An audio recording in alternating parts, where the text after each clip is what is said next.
We are very lucky to have here today a fine gentleman from the Workers of England Union who would like to say a few words about his organisation's mission to represent our people who have had their employment threatened by things like hate speech laws, that sort of thing.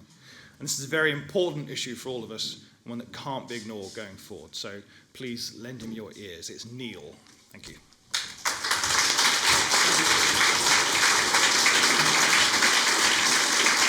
Thank you very much. Thank you very much, and thank you to Mark for inviting me here to speak to you wonderful people today. So I'm an officer of the Workers of England Union. It's a generic union. We cover every occupation, and it's independent in two ways. Firstly, we don't have shop stewards in the workplace, and it's a fallacy that you need to have shop stewards in the workplace. In many ways, it's a disadvantage because, of course, shop stewards are working under the same managers as you, and, of course, they have tea and biscuits in the joint consultation meeting with the bosses. But secondly, it's not politically aligned. Members of any of the large unions are, whether they know it or not, funding refugees' welcome and trans protests, and Labour Party officers helping Kamala Harris with her campaign. Our reps are committed to freedom of speech. And there's more and more cases of cancel culture, particularly since COVID-19. There's been a clear authoritarian turn in employment relations.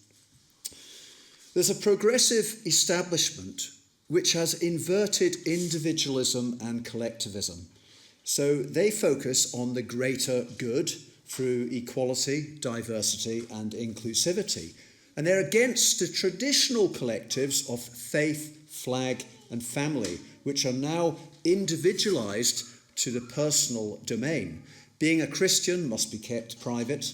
Conservative opinion best kept out of the workplace. By contrast, sexual orientation, which is surely an individual concern, is collectivized with forced compliance to subversive identity politics. Now, there is no privacy for social media users. I'm representing a woman who reposted feisty messages on her Facebook group for friends and family following the Southport murders. Gross misconduct. Another member was dismissed for remarking on Albanian drug gangs entering the country illegally to a colleague at a pub.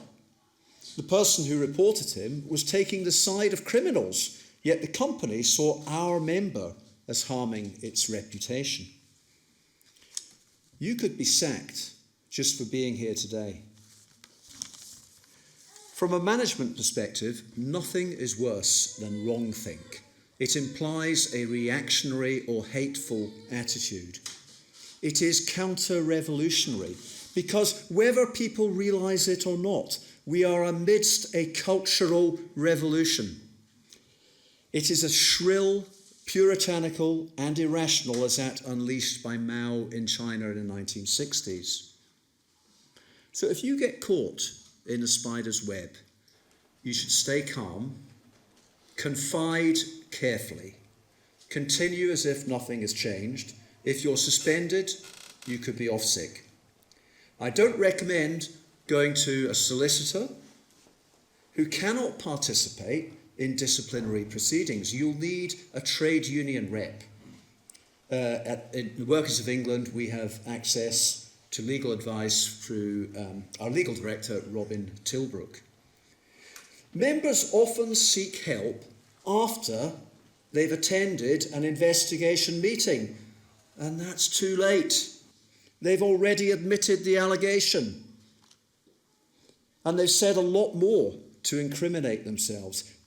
An investigation meeting, and it's not always called that, it's often called just a friendly chat, but a friendly chat it isn't.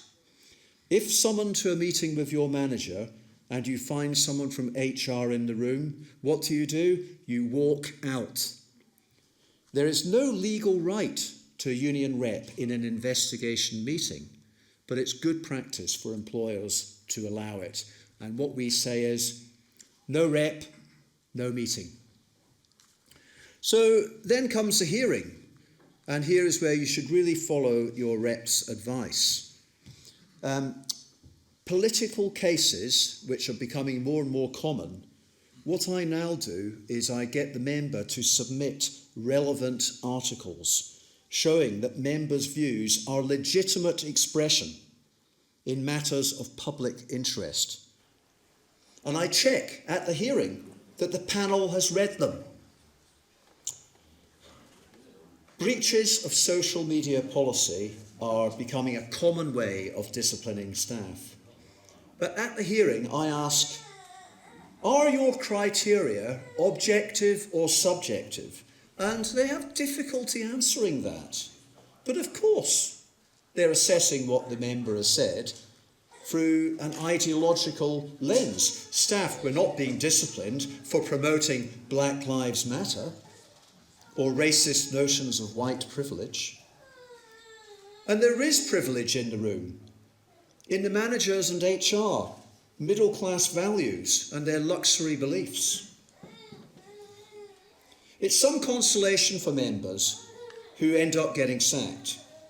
It's a discomfort that we reps cause to the patronising panellists. I'd recently faced 4 senior managers, HR people in an NHS trust, and it was a gruelling session, and the member was pleased to see that all of those managers left the room looking mentally and physically exhausted. But I don't provoke unnecessarily. Sometimes, if it's a lost cause, I'll request a without prejudice meeting to try and extricate the member without dismissal on their record. If the person is dismissed, they should certainly appeal, while also engaging the ACAS Early Conciliation Service. Now, they should do that before their appeal hearing, because that way the employer knows that they're going to ACAS and knows that this could end up in an employment tribunal. And sometimes we do get people reinstated. We use the Equality Act to fight employers. Philosophical belief has as much protection as religion, but the member must be able to present this lucidly. It doesn't need big words. The Workers of England will help prepare such a defence. So workers are being punished for opposing woke ideology, and soon we'll be defending so-called climate deniers too. Here again is potential for a philosophical belief argument. And I'll end with a shameless plug for my book, and this is the most forthright debunker of the climate scam and the sinister agenda behind it. And it's the only book, I can be quite sure of this, the only book on climate that links net zero to Richard Kudinov-Kalergi. There's a few copies left in the lobby, and if you haven't already, join the Workers of England Union. Thank you.